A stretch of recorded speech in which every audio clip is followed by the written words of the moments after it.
Dobrý den. Dobrý den. Pojďte dál. Vy jste byli před měsícem asi. Zhruba. Co vás přivádí teďka? No, teďka máme trošku problém, že nechceme moc jíst.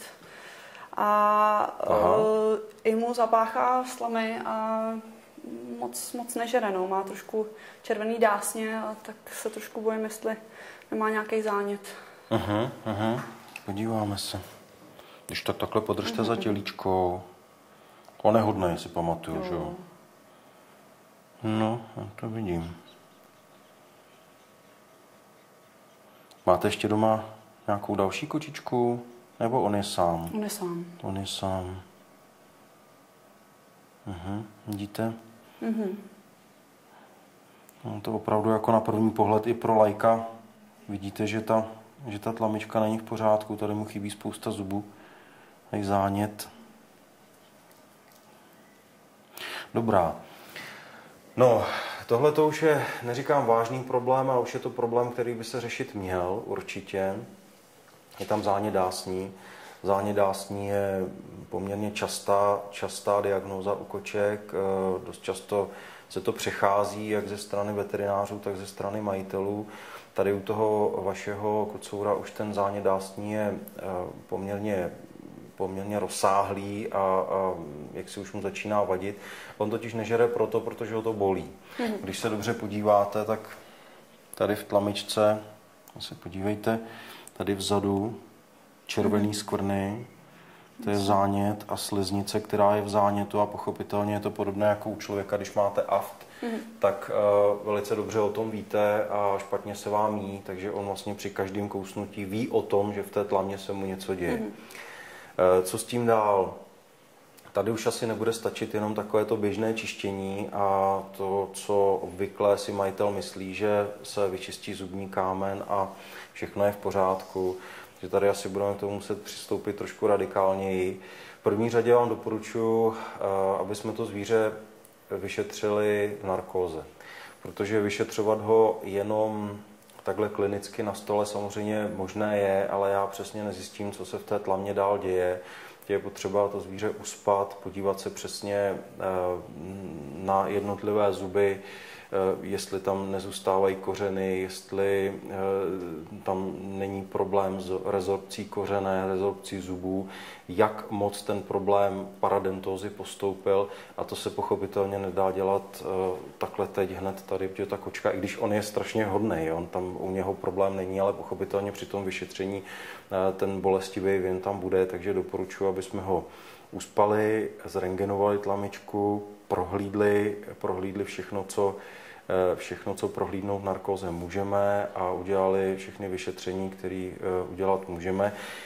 Pravděpodobně, nebo respektive na 95% stav jeho chrupu skončí tím, že všechny zuby, tady stoličky a předstoličky, budeme muset extrahovat. Ono to zní velice zvláštně, majitel přijde a my mu navrhneme, že kočce vytrháme všechny zuby nebo psovi, ale jak říká jeden můj starší kolega, nejlepší zuby nejsou žádný zuby, protože tam, kde zub není, tak to samozřejmě to zvíře nebolí a nejsou problémy. Pokud by ten stav jeho chrupu byl o malinko lepší, tak se pochopitelně budeme snažit očistit zubní kámen, navrhnout vám nějaký postup dezinfekce, vyplachování, speciální stravu a tak dále, ale v jeho případě už pravděpodobně to extrakcí většiny zubů skončí. A jak bude moct přijmout potravu, když nebudeme mít žádný zuby, tak... To je logická otázka, to se ptá samozřejmě každý z majitelů úplně v pohodě. Nedělá jim to vůbec žádný problém, normálně tu potravu vezmou, rozmělní, třeba ty dásně fungují taky do jisté míry jako drtič, takže a navíc ještě, což si málo kdo uvědomuje, zvíře v podstatě nekouše. Kočka a pes hltá. Oni vezmou potravu, pak, když to je v přírodě, tak utrhnou kus nějaké kořisti, spolknou. Takže to kousání v takovém tom humánním lidským slova smyslu, ve smyslu lidské medicíny, že nám všichni lidští doktoři radí, aby jsme nehltali a kousali, tak to u nich jako není moc potřeba a oni skutečně jenom polknou. Ale na granule to už asi nebude. Bude. Granule dokáže sníst taky, samozřejmě, když mu budete dávat kapsičky, když mu budete dávat nějakou vlhkou stravu, tak je to pochopitelně lepší, ale i takovýhle pacient na granulích úplně v pohodě přežívá, žádný problém tam není. On přece jenom není nejmladší, ta anestezie udělá mu to dobře, já bych nerada přece jenom u něj přišla. Já vás chápu, naprosto tuhletu otázku jako po té lidské stránce chápu, slyšíme to každý den. Problém je v tom, že to bez anestezie udělat nejde, protože trhat mu zuby, extrahovat mu zuby bez anestezie, to pochopitelně je absurdní, to není vůbec možný, takže uspat ho musíme.